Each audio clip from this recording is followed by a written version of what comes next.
Olá, graça e paz. Estamos falando sobre as ordenanças de Jesus à igreja. Na última aula falamos sobre batismo nas águas e nesta aula de hoje vamos falar sobre a ceia do Senhor. Vamos juntos lançar fundamentos?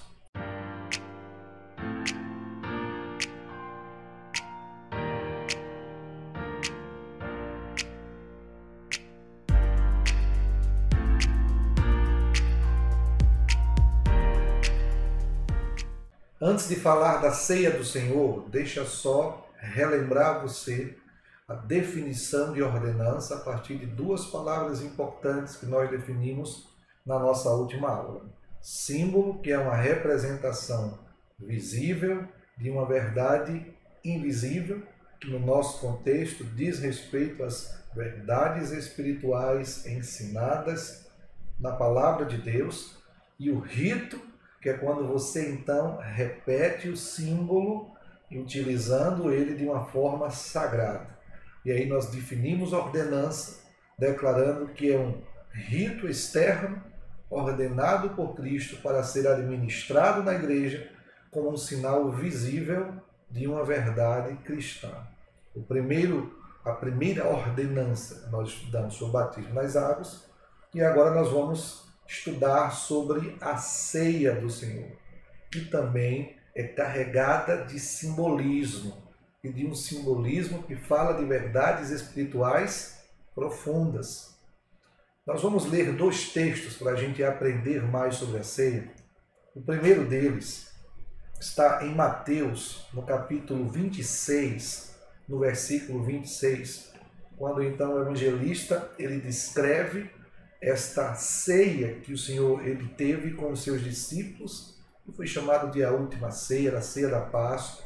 Eles estavam reunidos. Logo depois deste episódio, Jesus iria para o Monte das Oliveiras, lá seria preso e continuaria então a sequência de tudo aquilo que o levaria para a morte, a crucificação e depois a ressurreição.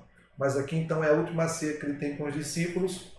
E no versículo 26 de Mateus capítulo 26 diz: enquanto comiam, tomou Jesus um pão e o abençoou e partiu e deu aos seus discípulos, dizendo: tomai, comei, isto é o meu corpo. A seguir tomou o cálice e, tendo dado graças, o deu aos discípulos, dizendo: bebei dele todos, porque isto é o meu sangue, o sangue da nova aliança, derramado em favor de muitos para a remissão de pecados. E digo-vos que desta hora em diante não beberei deste fruto da videira até aquele dia em que hei de beber de novo convosco no reino de meu Pai.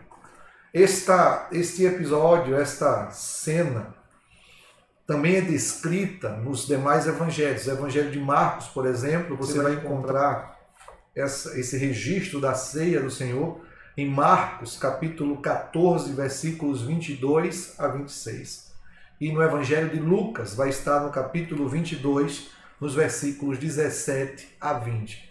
Então falam deste mesmo episódio, desta mesma cena, deste mesmo evento que Jesus então participou com os discípulos, que passou a ser chamado a ceia do Senhor. Algumas realidades significadas a partir dos textos que descrevem esta cena, algumas realidades que a ceia do Senhor ela apresenta, ela traz como significado.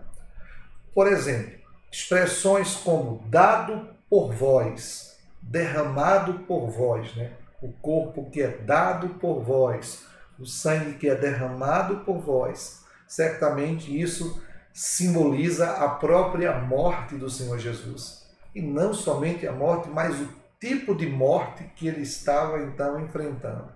Era uma morte sacrificial, era uma morte em benefício do seu povo, era uma morte no lugar do próprio homem, né? uma morte substitutiva. Ele estava assumindo o nosso lugar, assumindo a nossa culpa, ele estava assumindo as nossas maldições. Ele, sem cometer pecado algum, ele não tinha como morrer, porque o salário do pecado é a morte. Sem o pecado não há morte. Mas ainda assim ele é entregue por nós, né? Como diz as expressões, dado por nós, derramado por nós, assumindo então a nossa culpa para que aquilo que pesava sobre nós fosse então retirado. Ele paga o preço, derramando o seu sangue e morrendo então em nosso lugar. Isso é uma das realidades significadas na ceia do Senhor. Uma outra coisa também que simboliza a ceia do Senhor, enquanto ela está sendo celebrada, é que nós nos tornamos participantes daquilo que ele fez por nós. Em João, no capítulo 6, no versículo 53, Jesus diz que aquele que não comer da sua carne e que não beber do seu sangue, não tem parte com ele.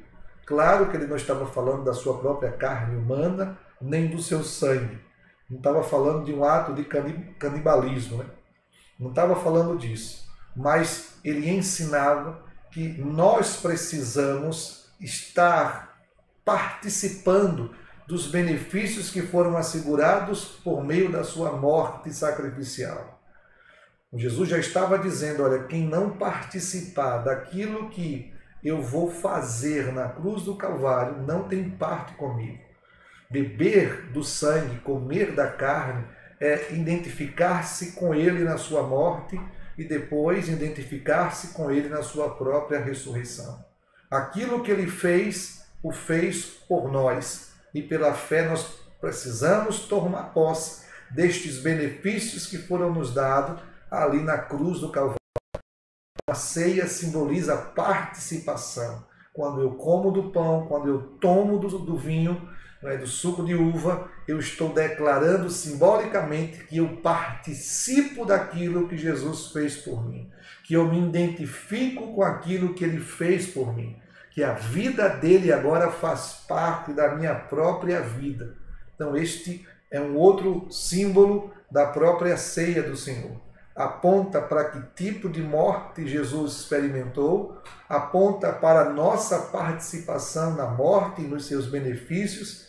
E uma terceira coisa significada, então, na ceia do Senhor, é que agora nos tornamos aqueles que participam do corpo de Cristo, fazem agora parte de um só corpo. Então, há um elemento de unidade, né? De estarmos unidos em um só corpo, de fazermos parte de uma só família. A ceia do Senhor também é a celebração da unidade entre os filhos de Deus, né? Celebração da unidade entre aqueles que participam da obra de Jesus Cristo. A aliança que é feita com Jesus, ela alcança também o outro. Estou aliançado com Deus, estou em aliança também com o meu irmão. E este elemento da unidade também é celebrado na ceia do Senhor. Então, alguns símbolos da ceia do Senhor. E aí chegamos em um outro texto importante para a gente entender um pouco mais sobre a ceia do Senhor, que é 1 Coríntios, capítulo 11. Aqui agora, escrito pelo próprio apóstolo Paulo. Paulo é quem escreve então estas linhas a Coríntios, ordenando os irmãos em relação à ceia do Senhor. O versículo 23, Paulo diz assim, porque eu recebi do Senhor o que também vos entreguei. Então, o próprio Jesus falou para Paulo o que havia acontecido naquele dia da ceia e quais foram as ordens que ele havia deixado para que fossem praticadas depois disso. Então, Paulo não estava participando daquela última ceia, ele não era parte daquele grupo de 12 primeiro de Jesus, mas ele diz que o que ele conheceu, o que ele passou a conhecer da ceia, ele recebeu do próprio Senhor. E aí o que foi que ele recebeu do Senhor? Diz que o Senhor Jesus, na noite em que foi traído, tomou o pão e, tendo dado graças, o partiu e disse, este é o meu corpo que é dado por vós. Então o pão simboliza o corpo, símbolo. O pão não se transforma em corpo. Não há uma mudança de substância. Em alguns lugares acredita-se nisso, que há uma mudança de substância, que o pão se transforma no próprio corpo de Jesus. Não. O pão é símbolo do corpo. Lembra como definimos símbolo? Símbolo é uma coisa visível que fala de uma verdade invisível. Então o pão é símbolo do corpo de Jesus, ele não muda de substância, ele permanece pão, mas agora é um pão separado, ele se torna um rito, né? É um pão que é separado para um uso consagrado ao Senhor, porque agora ele simboliza o próprio corpo de Jesus Cristo. E depois de dar graças, o texto diz, ele partiu e disse: isso é o meu corpo, que é dado por vós. Fazei isso em memória de mim. Fazei, aí onde está a ordem. A partir de então, eles deveriam reproduzir aquilo que Jesus estava fazendo. A ordem do próprio Jesus é: façam isso em memória, para trazer a memória, para trazer a lembrança. A ceia do Senhor é um memorial, é um ato simbólico memorial para trazer à memória as coisas que foram feitas por Jesus a nosso favor, os benefícios que nos alcançaram por conta da sua morte e da aliança que agora nós temos com ele e uns com os outros. Então a ceia é um memorial para sempre estarmos trazendo à memória estas importantes verdades. Este é o meu corpo, que é dado por vós, façam isto em memória de mim. O verso 25 diz: por semelhante modo, depois de haver ceado, tomou também o cálice, dizendo: este cálice, aí o cálice é exatamente o lugar onde estava o vinho, né? Aqui o vinho é representado aqui no próprio cálice, o cálice está cheio do vinho, e diz aqui o texto: este cálice é a nova aliança. Uma aliança que estava sendo simbolicamente, naquele momento, profetizada. Uma aliança que estava sendo proclamada que aconteceria. O sangue de Jesus é o elemento que traz, então, esse sinal da aliança. A aliança firmada no seu sangue. Este cálice é a nova aliança no meu sangue.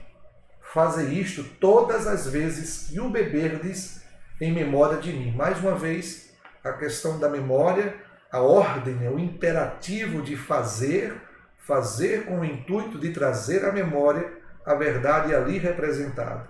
O pão que simboliza o corpo e o vinho que simboliza o sangue.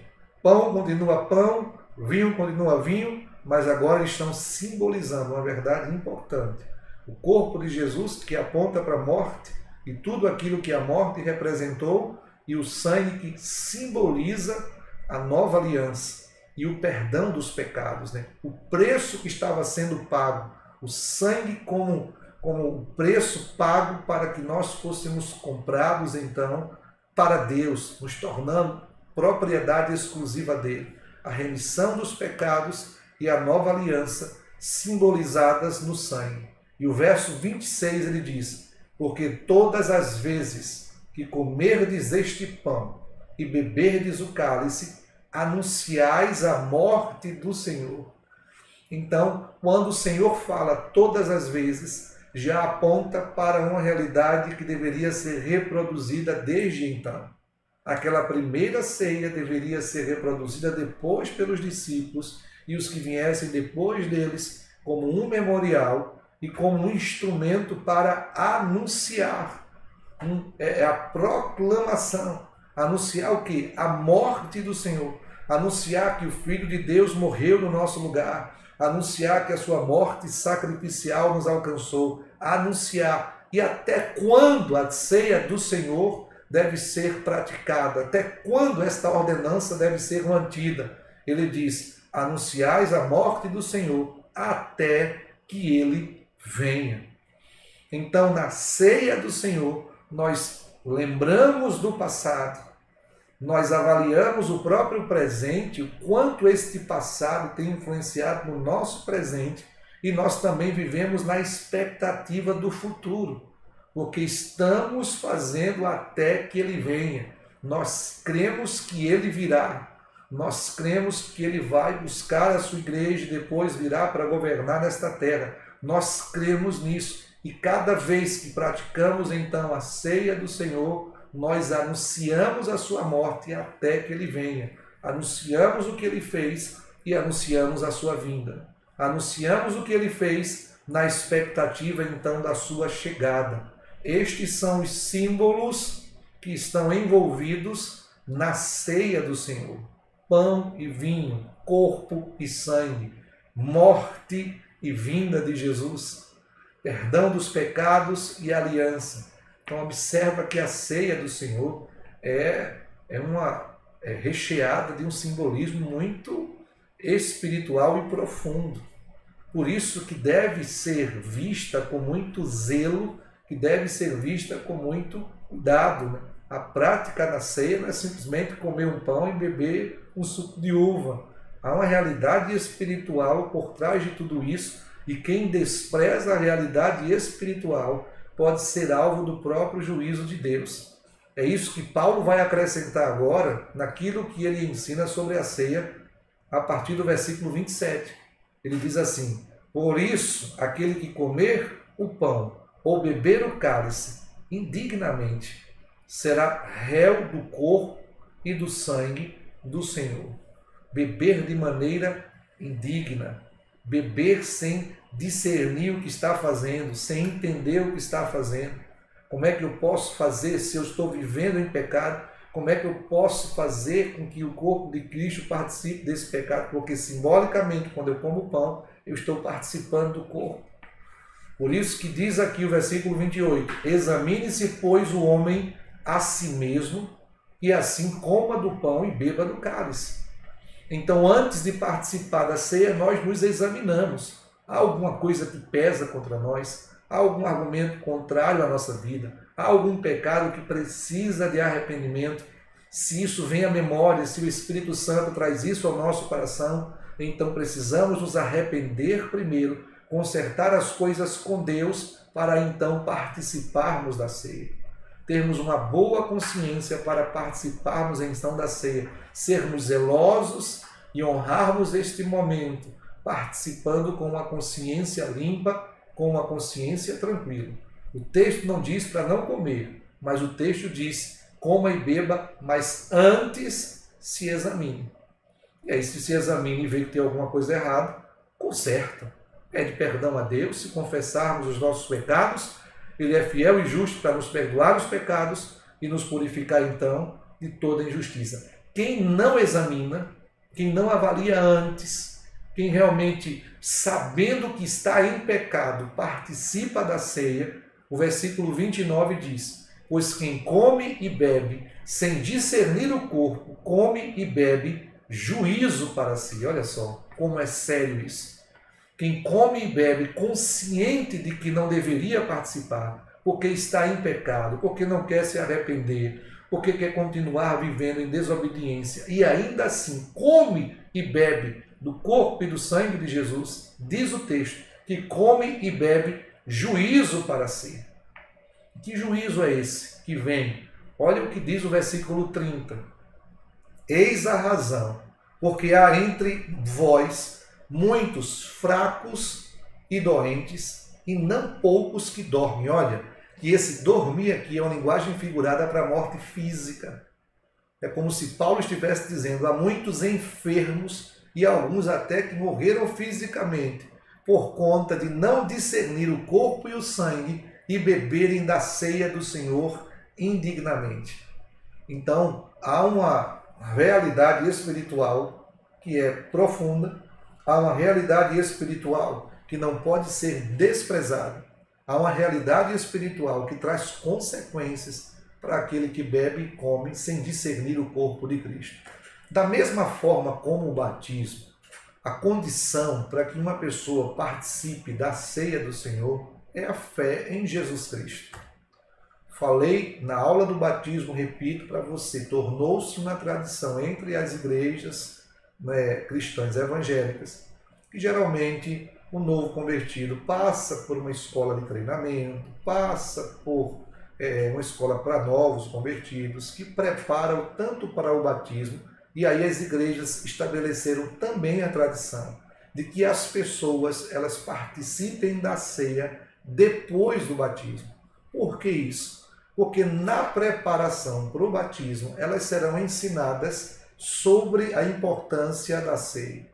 E aí elas não tornam-se mais, vamos dizer assim, não correm mais o risco de participarem da ceia de forma indigna, sem discernir o corpo por ignorância, porque foram ensinadas nisso. Mas se alguém tem certeza do seu novo nascimento, se alguém tem certeza de que está vivendo uma vida correta diante de Deus, tem uma boa consciência para com Deus, essa pessoa já pode participar então da ceia do Senhor. Mas como igreja, nós adotamos depois de um tempo, isso não foi no início da igreja, depois de um tempo, as igrejas de uma forma geral adotaram essa tradição, tanto para a preservação da própria igreja, porque se a igreja não ensina, ela termina se tornando ré culpada se alguém erra, e também para preservar a pessoa que não participe antes de ser ensinada e entenda as realidades que ali então estão sendo manifestas através daquele ato simbólico.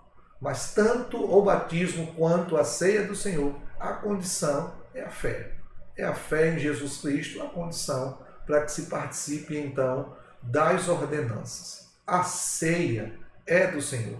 Como igreja local, qualquer pessoa de outras igrejas que estejam em comunhão com Deus, que estejam em comunhão com a própria igreja, podem participar.